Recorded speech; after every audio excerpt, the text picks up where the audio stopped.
Welcome to Knightline for Wednesday, October 21st, 2020. I'm Ren Daniel and we are back.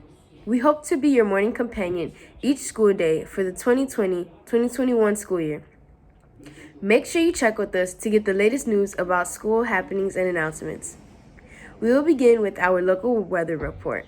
Here's Nicole. I am Nicole Biagioni with your Knightline weather. The Miami area awoke to scattered showers this morning, to which continue to impact the commute. The National Weather Service is predicting an over 55% chance of rain with a flood advisory in place for the rest of the morning. A flood watch continues until 8 p.m. tonight. Periods of heavy rainfall are expected to continue. Rain accumulations of 2 to 4 inches with isolated amounts greater than 6 inches possible. Heavy rainfall may produce flooding and/or flash warning in urban locations. Current temperatures are in the high 70s with a humidity over 90%. Those highs are expected to hold through to the end of the week, along with winds blowing from the east at 10 to 15 miles per hour. Thunderstorms are also expected to continue for the next few days. And out in the tropics, Epsilon has strength into a hurricane. It is not expected to affect land and should pass the east of Bermuda later this week. That's all for your Knightline weather. Back to you. Thank you, Nicole. It looks like we're not going to get relief from this rain for at least a few more days.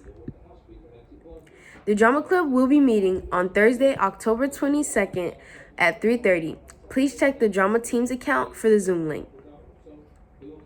Students interested in participating in the Geography B will have their first meeting on October 27th.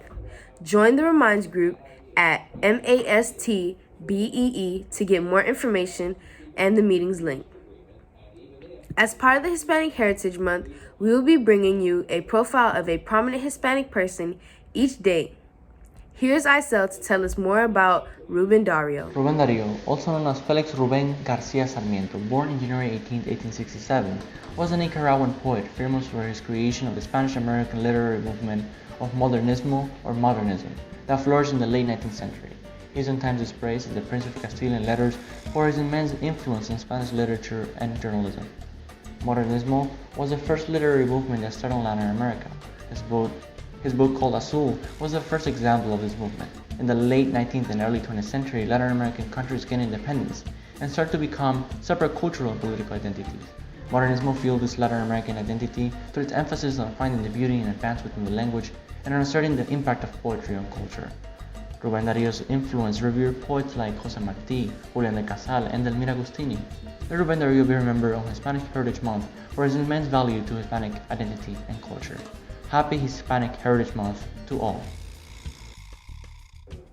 Thank you, Isel. The Key Club will host its kickoff party on October 28th at 3:30 on Zoom. Join the party to get to know the Key Club officers, play fun games, and do a scavenger hunt. Everyone is welcome to learn more about the Key Club. Use Remind code at MASTKEY to connect with the Key Club. Want to get community service? Helping other students with their math homework? Want to join a club with other math-loving students? Maybe even participating in math competition. Mu Alpha Theta meets every first Wednesday of the month starting at 3:30 p.m. Join the Reminds group at TOSTYMATH to receive a link to the Zoom meeting. Ever wonder what's going on in the world? Here is Mario Dominguez with today's Planet Report. I am Mario Dominguez with Planet Report. CNN is reporting that Iceland's Prime Minister was interrupted by an earthquake while filming an interview on Tuesday, but managed to shrug off the intrusion and finish her answer.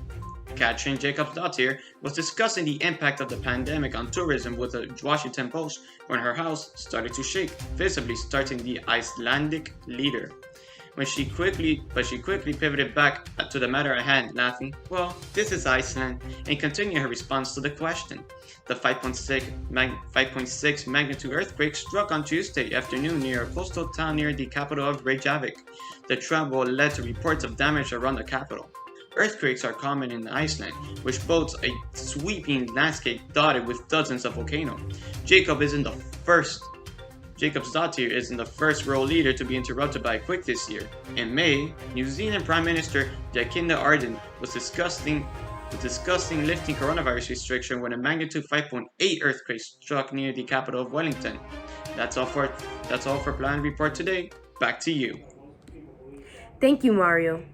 Students Working Against Tobacco, or SWAT, is on a mission to reduce tobacco use, expose manipulative marketing of tobacco, and empower youth to stand up against big tobacco.